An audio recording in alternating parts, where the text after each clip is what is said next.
So you've signed this agreement that you think is going to protect you if that company doesn't uphold its end of the bargain. And then when it collapses, suddenly we find that we may be beholden without our input to another private equity company that can swoop in and assume control of the clinic. So there was a fair amount of expense that we had to incur to become independent through no fault of our own.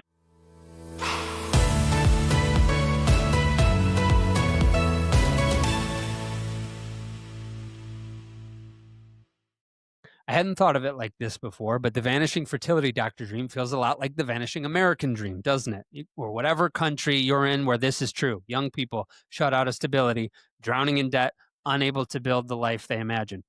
The same story is unfolding in REI, isn't it? Doctors used to dream of not just earning well, but also having control over their finances, how they practice, and how they care for patients. 3 guests help me see it that way. Doctors Cristin Slater, Kevin Maas, Kyle Tobler, they're all partners at the independently owned Idaho Center for Reproductive Medicine in Boise. They used to be an IntegraMed group. Dr. Maas says he'd never go back to being with a private equity-owned network, and they explain why. Earnings squandered, legal clauses hidden in Delaware law, clinical decisions overruled by business interests. If you're a younger doctor thinking about your future, you need to hear this. I'm not saying all network or private equity firms are the same. They're not. There are pros and cons. But when someone says, we handle the business, you focus on the medicine, these doctors give very specific examples of how that often ain't the case. Dr. Tobler shares a moment from the Fellows Park City retreat when he was a fellow that made him know that he wanted to go into private practice ownership. We talk about the challenges of keeping doctors engaged in private equity groups after they can't buy into a certain equity or if they've sold after they hit their earnout. I press them on innovation for independent practice groups. And that gets us talking about the tech stack that they've invested in that they really like and the tech stack I think every practice needs to have. If you're a younger doc and just want to talk to someone who's been there, I've gotten to know these 3 over the years. They're kind, open, and I'll happily make an intro for you. Even if you have no intention of going to Boise, you want to go someplace completely different, I bet they would still be happy to give you their time. They're that kind of people. Enjoy this conversation with the partner team at Idaho Center for Reproductive Medicine. Today's advertiser helped make the production and delivery of this episode possible for free to you. But the themes expressed by the guests do not necessarily reflect the views of Inside Reproductive Health, nor of the advertiser. The advertiser does not have editorial control over the content of this episode, and the guest's appearance is not an endorsement of the advertiser. 2 episodes in a row where I've had all the docs from an independent practice on board. I have to tell you, though, Carolina Conceptions had you beat. They had all 5 docs on, but I'm so honored that I have all of the docs of these different independent practices. To me, it's an honor. Kevin, would you ever sell your practice to a private equity-backed fertility network again? No, we've had offers in the past. It's something that we partners have discussed several times, and I think we all agree that that's not something we're interested in doing moving forward. Why not? I think we want to maintain control of the clinic. We've been part of a network previously, and I think when you join that type of private equity network, there's kind of promises made. Oh, you'll have access to resources. You'll have the backing of these big financial resources to grow the practice how you want. But we found that when it really came to wanting to expand our practice when we were in the network, we really didn't have the freedom to do it the way we thought we would. How did you want to expand your practice? I think, for example, this was a while ago when I think it was Dr. Slater and myself. And Dr. Slater, you can clarify if I get anything wrong. But for example, we were looking at wanting to purchase some additional incubators to expand the capacity of the lab. And ended up, and then on a different occasion, we wanted to purchase in-house hysteroscopy setup to provide hysteroscopic services in-house. And in both cases, we approached IntegraMed with our propositions. In both cases, they turned it down. And as part of the agreement, if you purchased some of these things with kind of pre-tax earnings from the business, the equipment belonged to the private equity group, not to the clinic. So it made it like it was an extra disincentive to not want to do things that actually end up being kind of an inhibitor for growth and expansion to meet the demands of our patient population. To me, Cristin, maybe you can chime in on this, but I've always never fully bought the idea that we do the business stuff and then we don't interfere with medicine. To me, I don't think there's any way of completely divorcing that. To me, that seems like an example. We want these incubators. No, you can't have those incubators.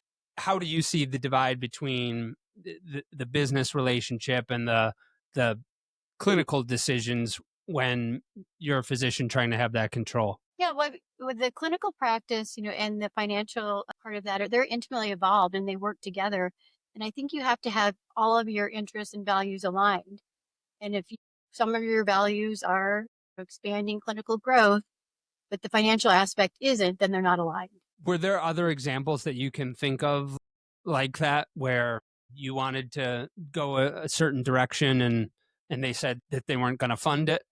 Yeah, I mean, we wanted to building a new building. We thought that they would help us to build a new building, and initially they said no, and they said, "Oh, we're going to give you this interest rate," which was higher than the interest rate that I could get from the bank.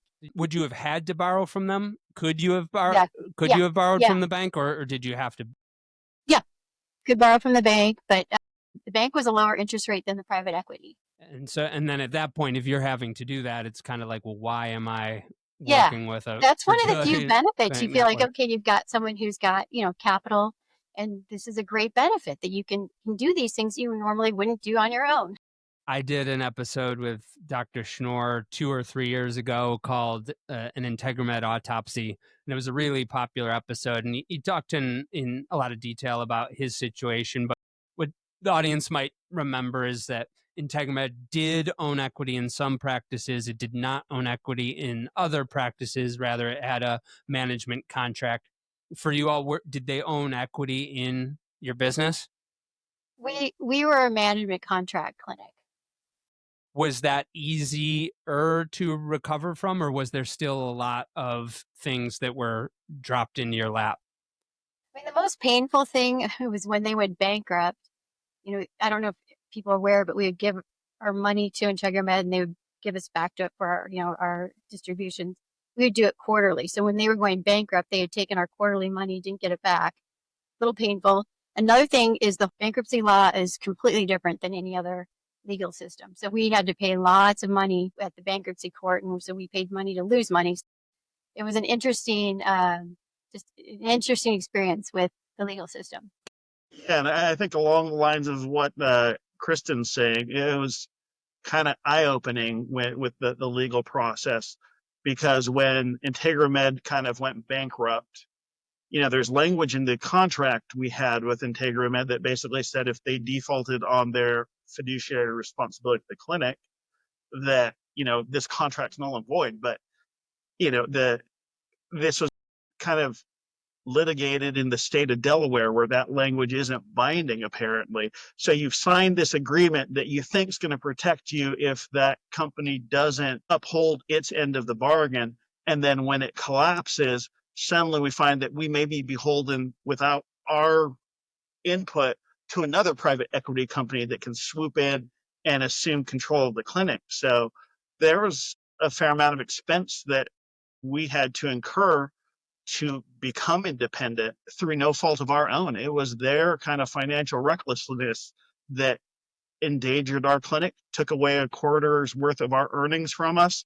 And then at the end, we had to fight for our independence on top of it, even though we thought there was language of the contract that protected us. Are you referring to an assignment clause? Is that what was in that contract, that they could sell their contract to another company? Or was there something else about breach in the state of Delaware that you learned about? Don't trust me legally, because I'm probably not the person. I just know it was something that we ended up having to contend with that was a major issue. I'm not sure, it was years ago, so I'm not sure in terms of specific language in the contract, whether it was kind of one or the other, but it was something we had to deal with definitely in order to gain independence from kind of what happened. Kyle, did you just walk into all of this? Yeah. Well, it's funny you ask, because in 2020, I was getting out of the Army looking for practice to join. And this was spring of that, while I was doing it in the winter, I actually was going to join a practice elsewhere, thinking it was independently owned. And I had actually signed a contract, and I was told to me that the way they explained it, it sounded like it was independent only to. I thought they had a business contract, but they found out this practice was outright owned, and they talk about, you become a partner and shares and all that. When you assume partner, you think ownership, but it was like, oh wait, you're not going to be a true partner, true owner. This thing's already owned.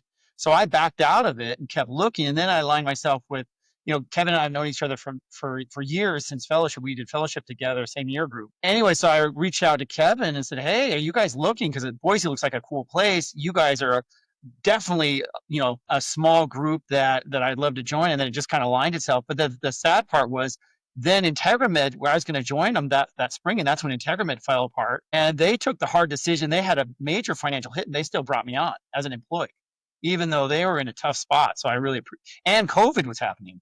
So they had a lot going on, and I do still to this day appreciate them not just saying, "Hey, sorry, dude," and still taking the risk with me. Well, it also sounds like it could have been a risk for you too. It sounds like there's a mutual risk. How much did you know? Not very. I mean, they kind of explained the situation where, and I was kind of aware of it because I was watching practices that IntegraMed was not doing well, and the practices associated with them were getting hurt. But as far as kind of how much they were out of pocket and like the details in that, I wasn't privy to that. If you're a fertility practice owner, you're either thinking, heck yes, I'm with these guys. I'm going to be independent. I'm fulfilling this dream. I love it. I'm going hard. Or you're in the other camp and you're thinking, yeah, it's okay for you guys. I might be ready to be out of this. If you think you're even close to that second camp and you're thinking about selling your practice as your fertility company, talk to the guys at MidCap Advisors. They'll work with you. They'll help you understand your current transactional value. They will teach you things about what drives the value of your specific practice or business. They'll show you that for the long term as well as the short term, and they will keep you informed on what's going on with other practices in the M&A landscape because they do a lot of deals in the fertility space, and they don't charge anything for that. They represent the sell side. They're advisors on the sell side. And you, the practice owner or the business owner thinking about selling your company.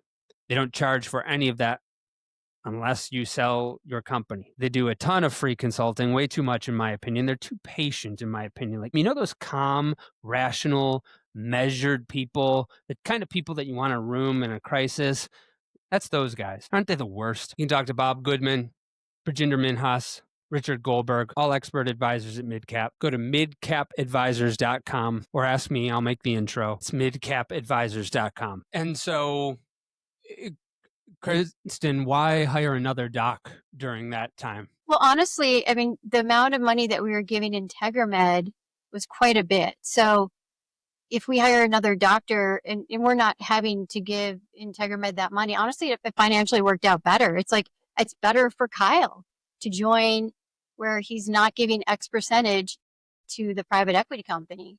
Truly, in our situation, it really was. And so tell me about, so I'm not quite totally understanding the quarterly money that didn't get paid back. Help me understand that. Well, yeah, it's a strange setup. So they would get all of the money for the quarter. And I think other clinics may have done it monthly. And then at the end of the month or end of the quarter, the true up, then, they take the expenses out and then they give the distributions. But it just so happened we were on a quarterly basis. So they had all the money from the quarter and never gave us back those distributions. Plus didn't pay all the bills because they were taking all the money, paying the bills, giving us distributions. And that last quarter, they took the money. They didn't pay all the bills. They paid some of them, not all of them. And then we didn't get distributions. So we lost that. And so that was that, financial mishap. And then also with contracts, when you're working with a private equity, in the contract, it'll say you give a certain percentage to the private equity. But when we're not with private equity, we're not giving that percentage. So, that is saving money, and we can use that money to have a good accountant and have a good office manager. And extra money, typically there is extra money. And so at that point, it really wasn't a risk, to Kyle. We would have told him if it was, but it really wasn't. Yeah. And Boise's also a cool kind of up and coming market too. I think that people that don't know about Boise, you go there and it's, for those of you listening, the docs are giving the hush signal because I think nobody wants another Denver or Austin on their hands if they're from a cool Western city like that. But it is. If you're looking for the new Denver, you're looking for the new Austin, go there before it gets ruined in 15 years. It's gonna high quality of life, good outdoor activities, that's for sure. Yeah, it's a really cool spot. Kyle, did you come for the control reasons? Because you said you had looked at a different practice. You found out that it was private equity owned, and that had you bail on that. Was that for the reasons of control or something else? Well, I just wanted the opportunity to be in like a small medium practice where I'd actually have the opportunity to become a full partner with the ownership on both sides as a medical practitioner, but also as an owner of the business.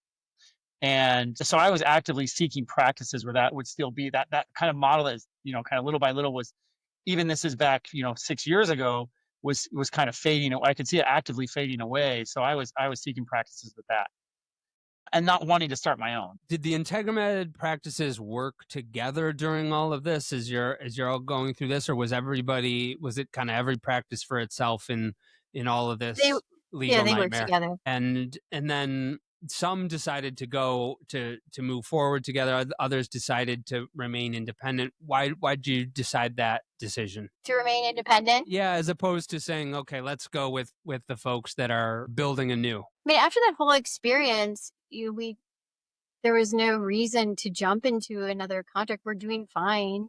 There's really wasn't a reason. And also a little bit, maybe I'm old fashioned, but I do like, if we can manage this to be our own business owners and we've got our medical practice, but to do that.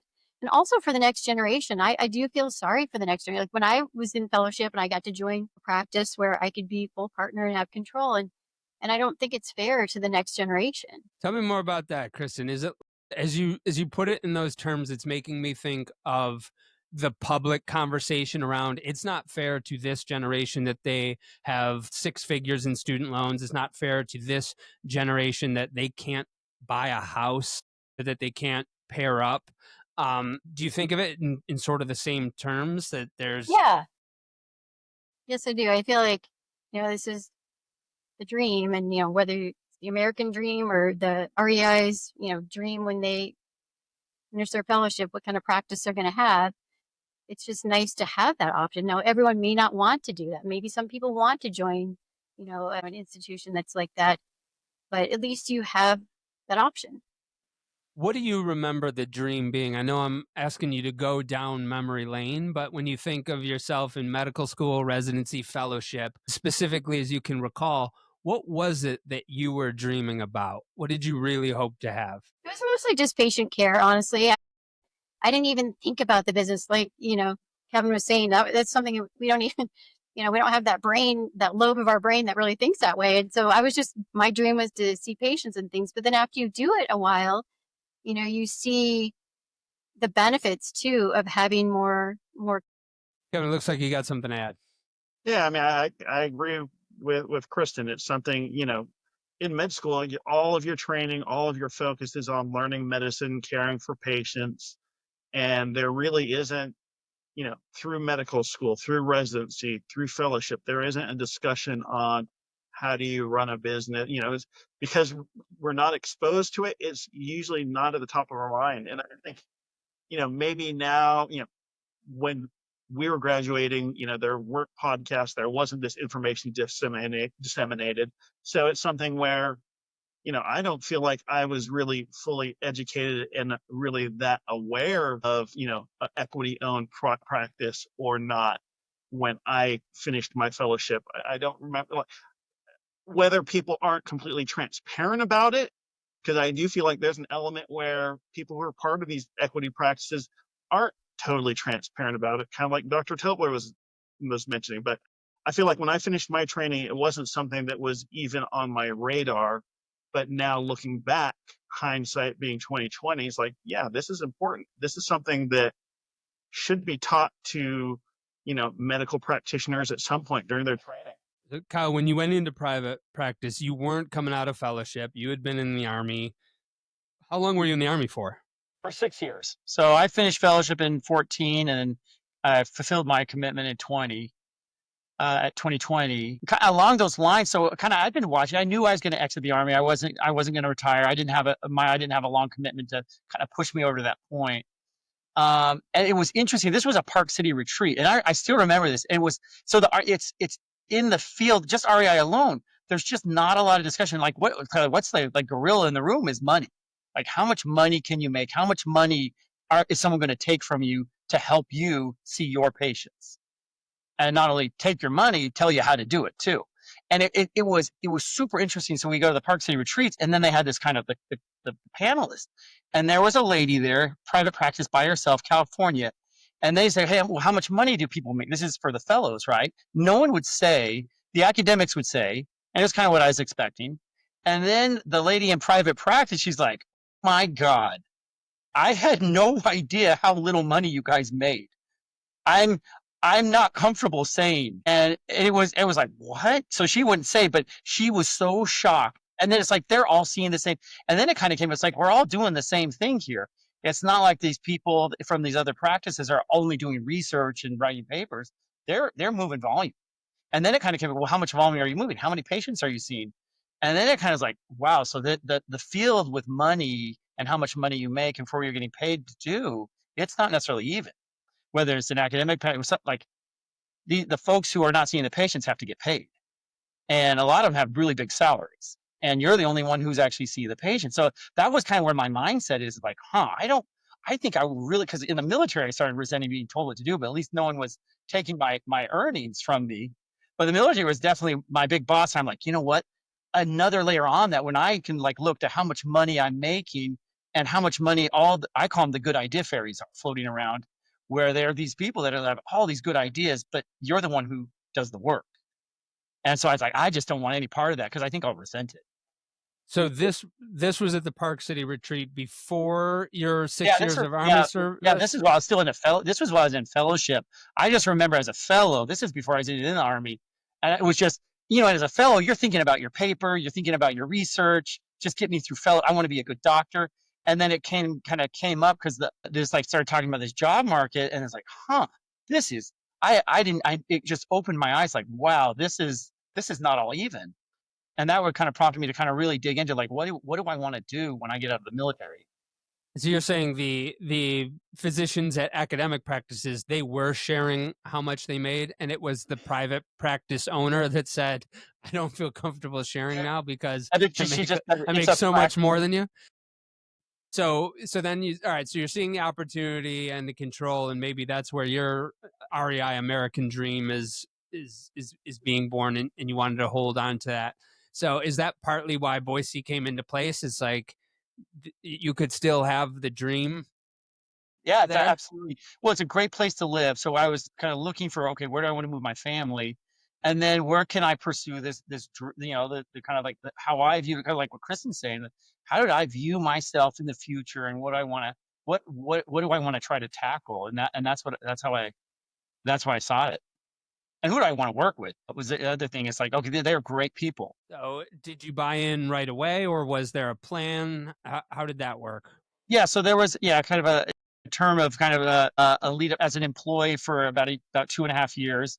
And then with always the plan right up front that, no, you're going to join this and we will make you partner. So it was up front. These are my expectations joining your practice is I want to be a partner. And that we want you to join our practice to be a partner.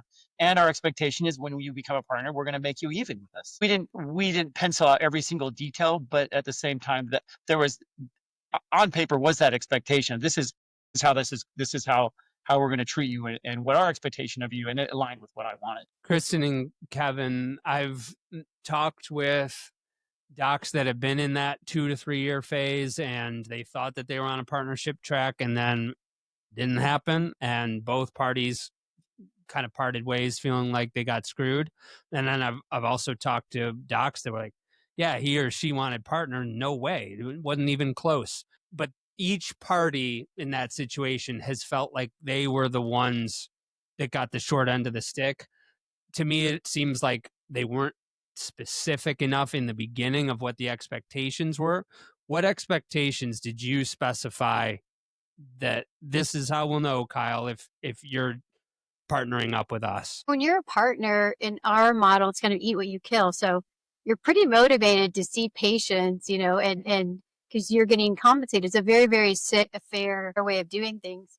And so I think it really just motivates you to want to build up your practice. And when you are a partner, then you're in charge of your destiny. If you don't want to work that much, you're not working as much and you're not getting compensated as much.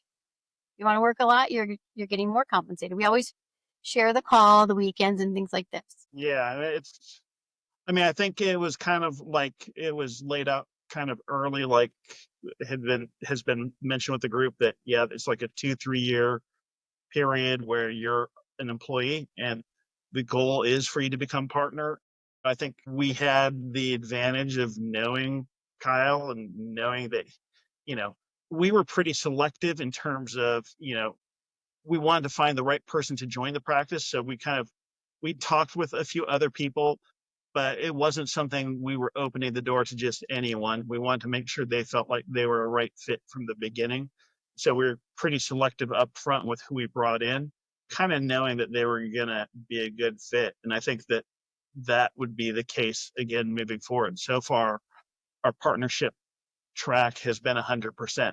People we've invited on, the intention is you are going to be a partner, and we are looking for people that can be hard workers, provide great patient care, and work with the team well. And I think we've been pretty good in terms of being selective up front and being transparent with what the timeline is. So it's worked out well for us so far. Was there a minimum number of patients that he had to be seeing, or minimum number of IVF cycles, or minimum revenue build? And the truth is it takes I feel like it takes at least a year to get a critical mass where you're even really kind of bringing in some revenue. And it's like, you just have to have a realistic expectation. I think Kyle's schedule was full up front, but you have patients that are coming in as new patients. You're doing diagnostic testing. That testing takes 2 or 3 months to get these results, come up with a diagnosis.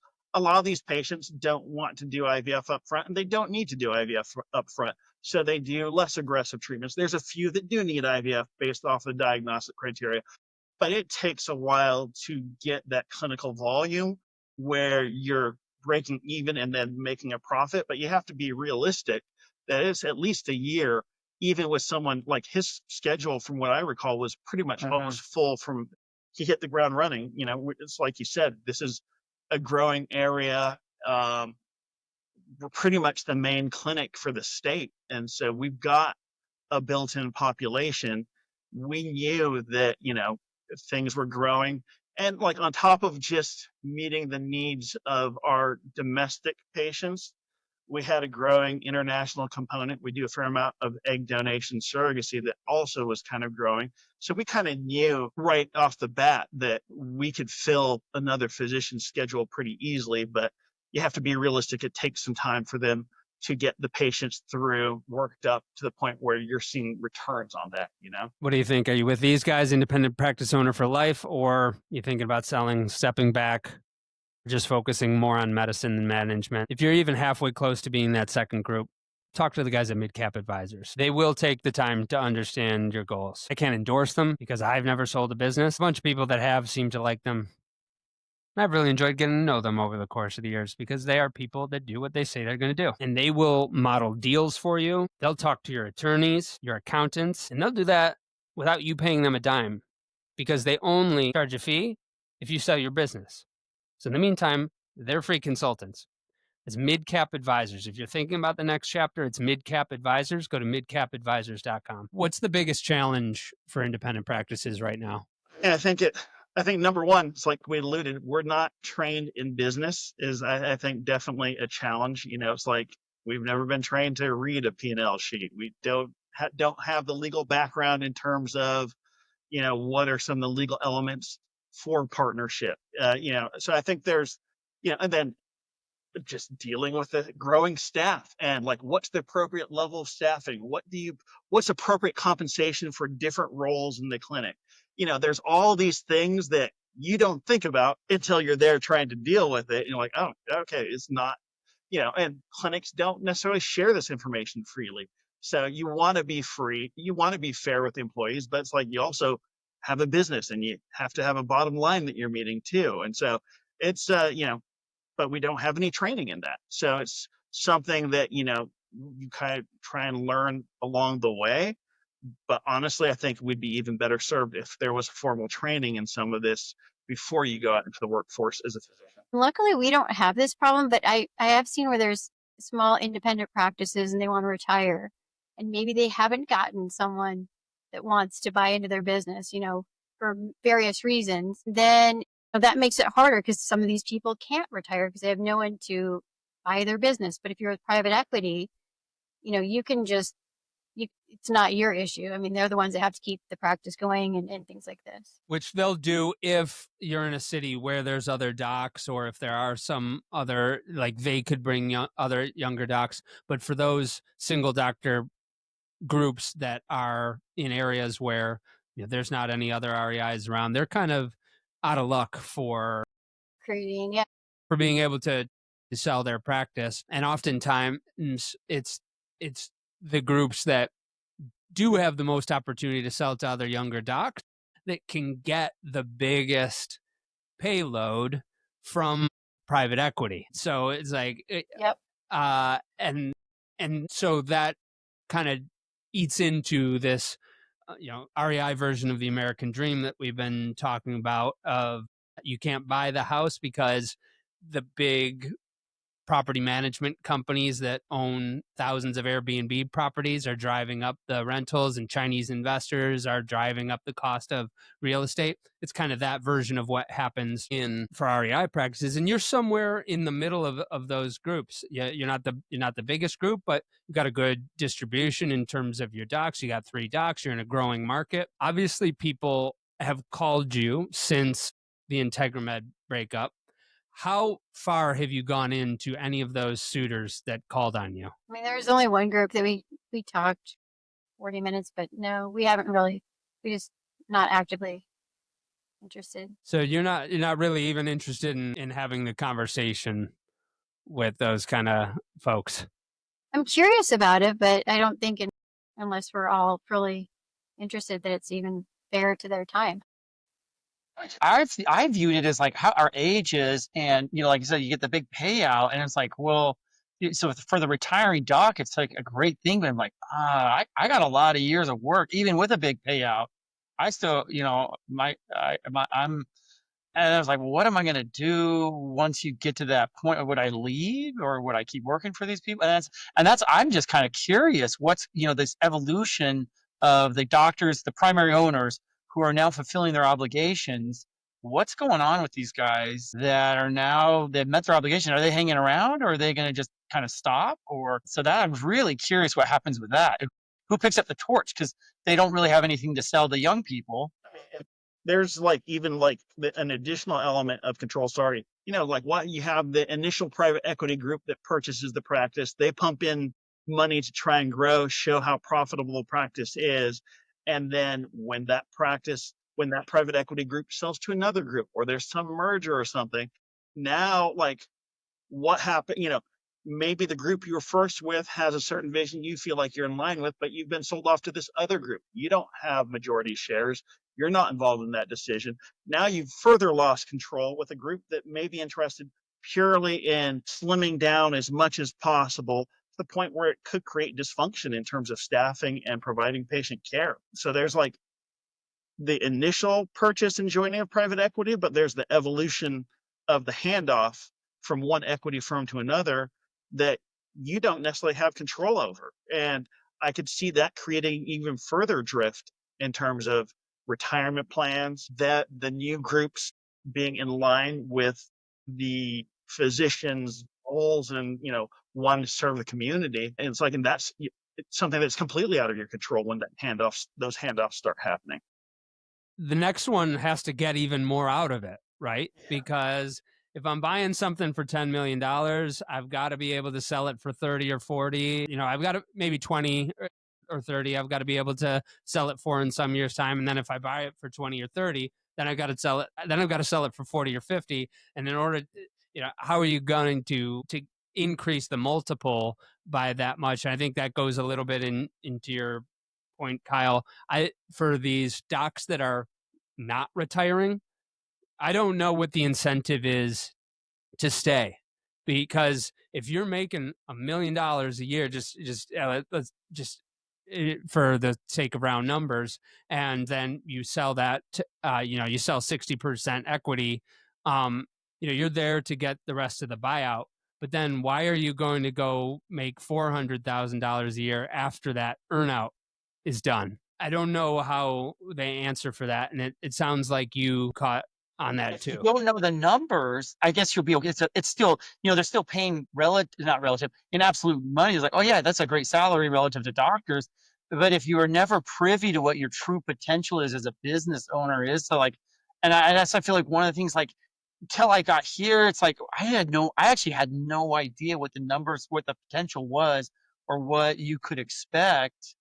I knew it was better than having an actual employer, but you just don't know. And I feel like people in fellowship being trained by academics, they don't know that these senior docs, they have no idea, and because they've been in academia, and then they're coming out and they're like, wow, they're offering me a great salary, but they actually don't know how that relates to, no. If you actually take the risk, find that right, dig a little more, instead of just going out to dinner with these guys and like wooing you with, we'll pay for your research and this and that's, that they actually just don't know. And I feel kind of sorry for them, but it's just, people are so private with their numbers, and that's human nature. So maybe they're not totally understanding the potential reward. Second thing is that maybe that they're placing a real big emphasis on the risk. So let me steel man that for a second, because if I'm coming out of fellowship and I'm in debt because I went to Vanderbilt, or I went to Yale, or a really expensive undergrad school. I went to then medical school. I've got a bunch of debt from.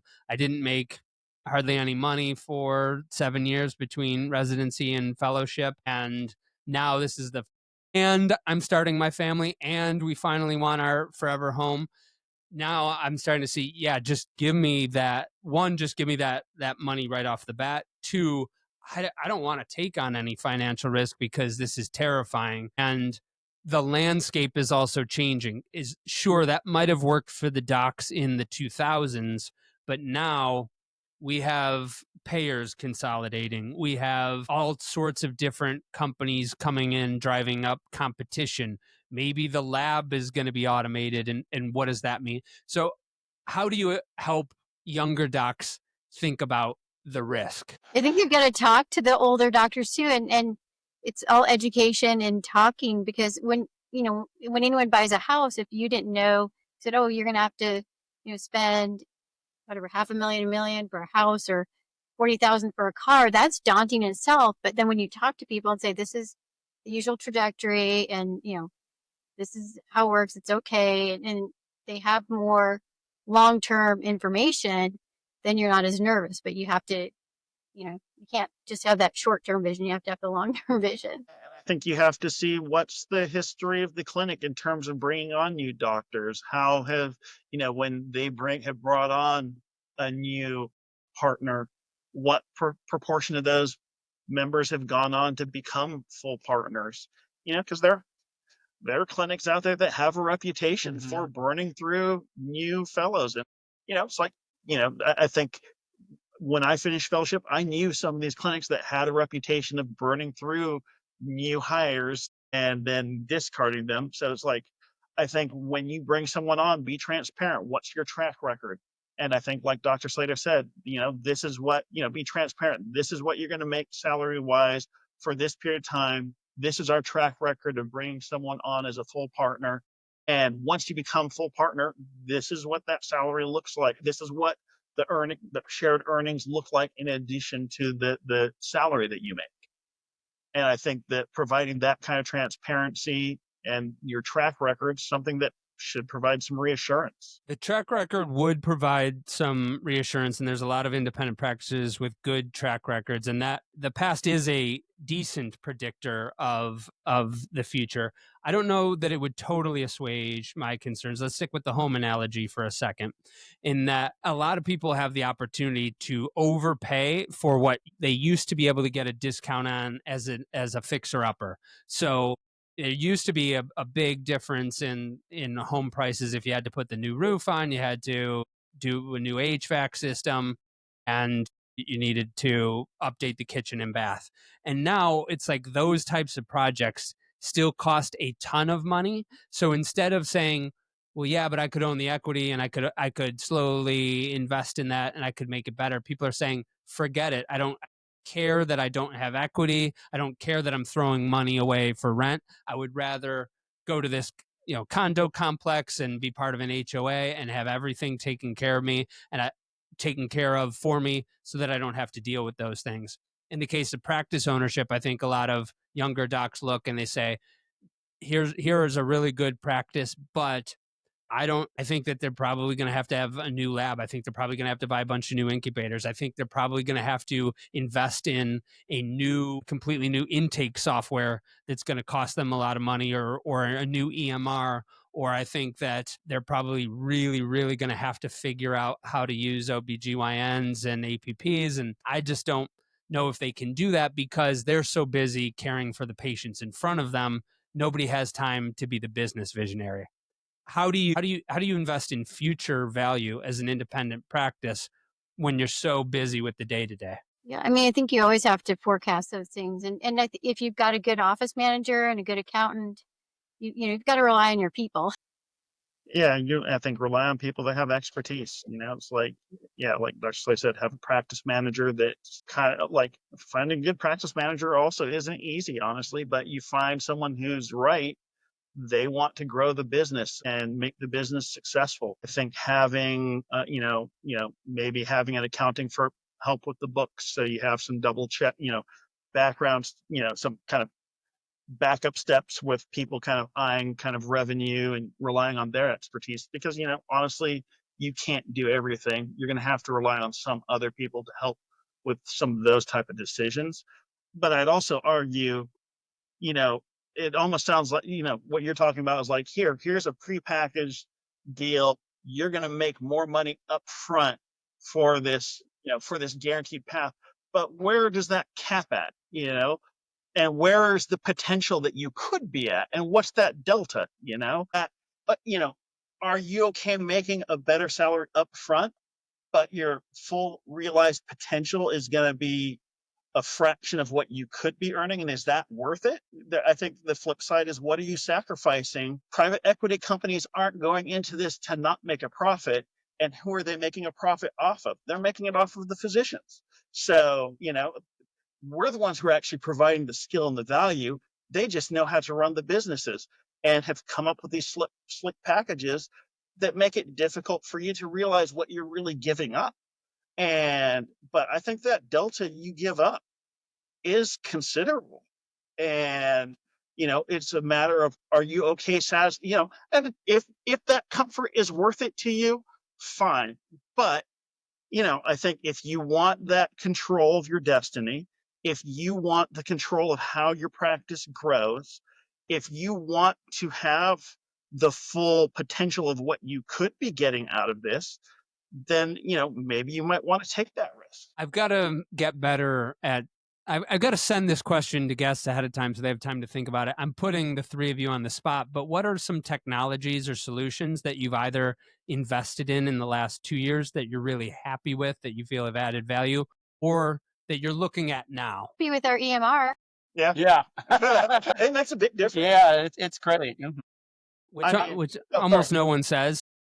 Well, the other, as far as technologies go, people-wise, I think, and it just because it's, the risk reward, it's just business is a risk, and it's just, you have to and we kind of bumble through it. Is to say, we're talking and we're happy with our decision. That's why we're sitting here. But at the same time, to say we're not afraid of our future and that we're not concerned about these different things that are occurring, or Well, yeah, absolutely. We talk about it every single day about what's going on and in like economy and kind of the scaling that's going on around us for sure. But it's the same time we still view ourselves at an advantage. But I feel like one thing is just people like looking at us like, hey, what's a problem? Embryologists. This comes up all the time. It's like because if we lose an embryologist, are we going to shut down? Or is that going to slow us down? And so we've made we've had a really big investment in them as far as having enough overlap and expertise, even though it's costly, but we feel really secure with that, and they're good. And really, I feel like we've been really lucky because it's not like there's other programs around us that we can like pull them from. And so I think that's probably in my mind that's the one that pops in, not necessarily a technology like the fetoscope or the embryoscope. I mean, I agree with what Kyle's saying. I think investing in employees is actually probably a really good, like, even finding, to have an IVF coordinator, to have a surrogacy coordinator, to have an egg donor coordinator, that takes a lot of training, a lot of time to get someone that can do it well and do it competently. And, I think having enough redundancy in the system, investing in employees so that they want to stay and have a long-term future with the clinic is really worth it. Because that turnover, if you're not adequately staffed and you lose a key employee, it can upset the balance. Which EMR are you using? Same. I asked the same thing of the Carolina Conceptions people. They said the same thing. What they couldn't totally put their finger on what they liked about it though.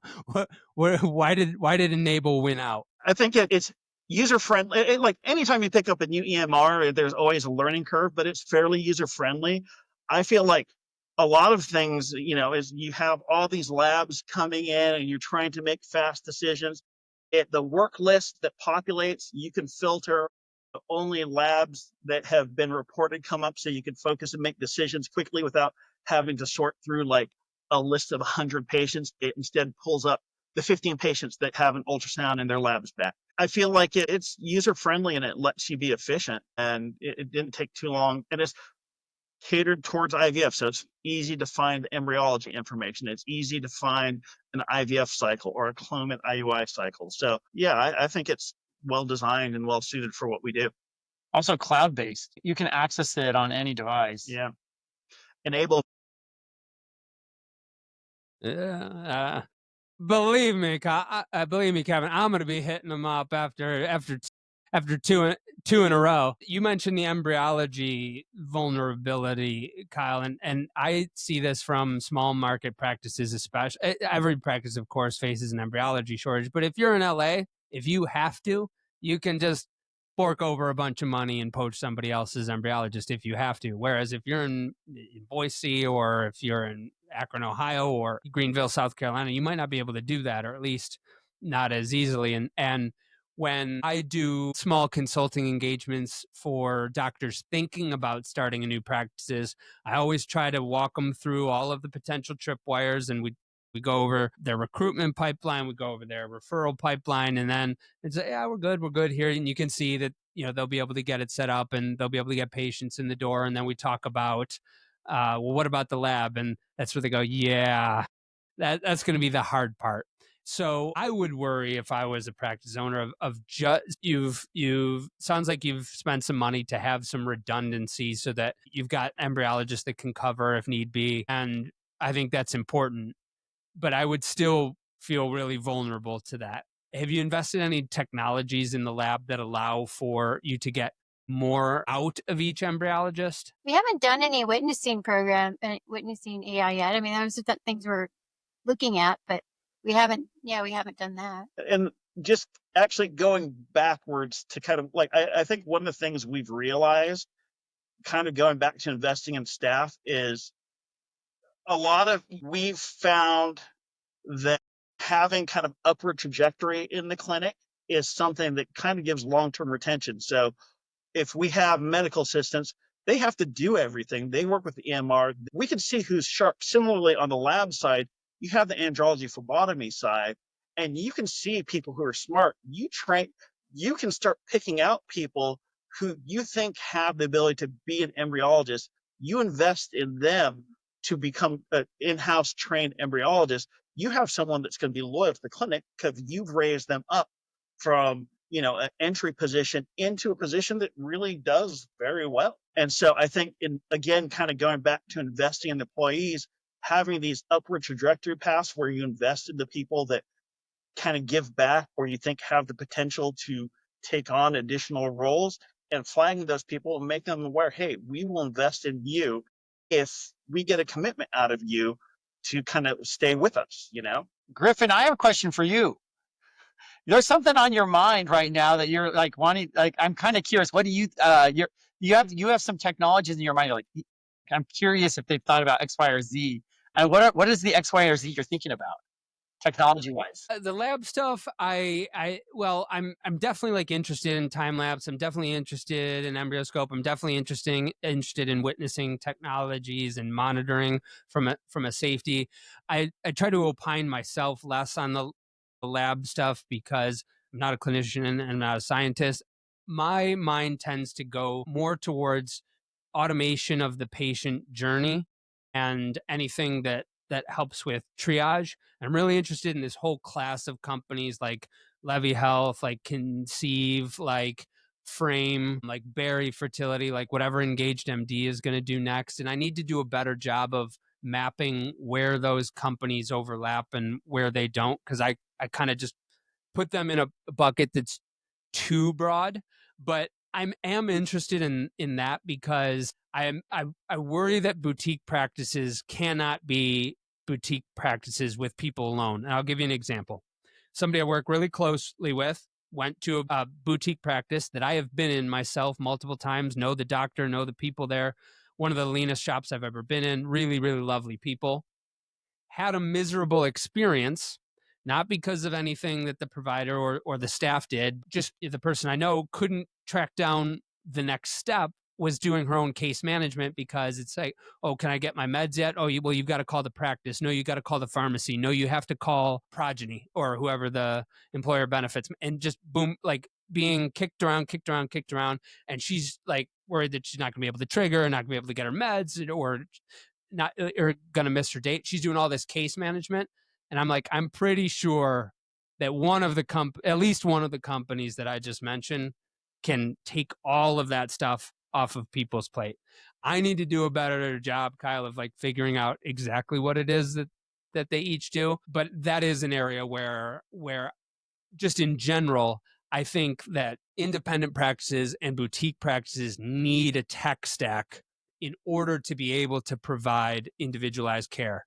Because if technology can do all that stuff, then you can do what you want as the doc where, no, you know what, I'm going to pop into your ultrasound scan for a couple more minutes today, or I'm going to take a couple more minutes with you on this consult if everything is really dialed down from an operations perspective. And that's an area where I worry a little bit with independent practices. I see all of the opportunities and agree with you guys and think that they can win the day. That's an area where I think independent practices can run into trouble because they don't have the time to invest in that operations. They're so busy with the day-to-day responsibilities. So do the bigger companies from you've seen have like a liaison that kind of facilitates that, some sort of person that's like, oh, I guess case manager for the patients? Yeah, and they're starting to automate that stuff. So it's automated, like an AI kind of thing. Yeah. There are some that automate. So, like the very beginning, like all that stuff is triaged and before it goes to a call center and an AI agent can answer sort of questions. Then there's things that boom, it sends you right to LabCorp and it gets your labs, it gets everything ready and it has you do the checklist before you're even able to get that visit with doc, and implementing those is above my pay grade. They're starting to get there, I think. Yeah, if you have a long waiting list, then that makes sense to do. Yeah, I mean, I think it's kind of get on board before they meet. We take a lot of stuff internal. Like we hire on the admin side someone who does the pre-auth, someone who does order the medication. So that's all internal, so that the patient experience is pretty smooth from a financial standpoint as well as a clinical standpoint. Here's one thing that I heard somebody say about that recently, and I think it was a network CEO that said that, is that if you ask any practice owner all think that the patient experience is smooth. And I bet you, if I asked that boutique, if I asked that boutique practice owner, do you have a really good patient experience, that person would say, of course. But that's because they haven't been in the situation where they've had to call the progenies, they've had to call the pharmacy, they've had to deal with all of that stuff. And so I think that stuff is relevant regardless of volume and wait list, because people will, I have seen people write about very small practices. This place is a baby factory. I'm like, that's not a privately equity owned network. They're doing 150 cycles a year, but that person still thinks this is a baby factory because the patient journey was not what it could be. But Yeah, I will fair point. get better at mapping those out for you, Kyle. I promise. Next year, 26. What advice would you, if you were coming out of fellowship now in 2025 or 2026, but you have the benefit of knowing everything that you've learned and retaining all the experience that you have, what actions would you take? I mean, I think just talking to physicians, whether it's 1 year, 3 years, 10 years above you in different scenarios, and asking them, the pluses and minuses, and trying to get the true. Yeah, I think it's also important, what are your goals? Kind of like you were implying, what's your risk tolerance? What are your goals? If it's something where stability and you don't want to take a lot of risk, maybe, choosing a position. But I'd also argue going with a private equity company has its own set of risks. And, there's that lack of control. If a different equity company takes over, is that going to be aligned with your priorities and goals as a practitioner? So, even going with that kind of safe, stable option may not be as safe and stable as you think it is. As you guys learned the hard way. Yeah. Mm-hmm. It's like, and you may not get out of it what they promise you up front. It's like, oh, you have access to all these financial resources, but actually you're going to have to pay for all of it. And it really doesn't help free you up. And in fact, it can inhibit you a little bit. But I think, find out what your priorities and goals are. What's your risk tolerance? Find out the trajectory, the history of the clinic that you're going to be joining. Talk with, don't talk just with the physicians, talk with employees that work there and get a sense of the culture of the clinic. And then you make a decision that feels right to you. Make it educated. Don't feel like don't make a rush decision. Take your time, and, is this clinic busy? Am I going to have a full schedule early on? I know before I interviewed with Cristin, I didn't know the equity kind of stuff, but I looked at all the clinics on the West Coast. I knew I wanted to be somewhere kind of on the West Coast. I looked at the SART numbers, the number of IVF cycles the clinic was doing, and then I'd go to that clinic's website, see how many physicians were working there, would create a ratio, and found where there's the biggest mismatch in terms of volume going through per physician. And then I'd reach out to the clinics that had that biggest mismatch, because I know pretty good chance I'm going to be busy early on. And Dr. Slater had a big mismatch. I'm thankful you joined. Yeah, I would, it's a tough question because, everyone's priorities are different, but it's like the first thing, just follow your gut. All these REIs are, everyone's smart in this field and hardworking. They want the best. I don't think anyone's truly malignant, going out to get you. But at the same time, I follow your gut with things. If something doesn't seem right, it's probably not right. Or it's just oh, that just doesn't seem too good to be true. It's probably too good to be true. The other would be just dig in, like Kevin was saying, dig into the history of the practices. Who was there before you? Is it someone just like you? Did they leave? Chase that person. We're a small world. I think we can touch someone within one person. We all know each other. I'm pretty sure of that. And so it's pretty easy to chase down somebody hey, I heard this someone was there, and ask them, what was your experience there? And I did that a couple of times where I saw advertisements where I call them the lone wolves. And it's oh, he went through 3 other fellows. There's no way that there's a problem here. Even though I talked to him on the phone, he seemed amazing. It was telling me everything I wanted to hear. Why did 3 other guys leave, or 2 other guys? And so, I would, the history matters. And then where it goes concerns, I mean, if you're going to join private equity practice, you probably should really understand private equity. Don't, that you're going to be part of it and you're going to resent it if you don't believe in it. I would think you got to be kind of eyes open. It's made enough sense to me, and I hope as well, because I've had a great time with this conversation. I hope to have the three of you back. I'm honored that I got three practice partners in one episode. Thank you all for taking the time. Dr. Cristin Slater, Dr. Kevin Maas, Dr. Kyle Tobler.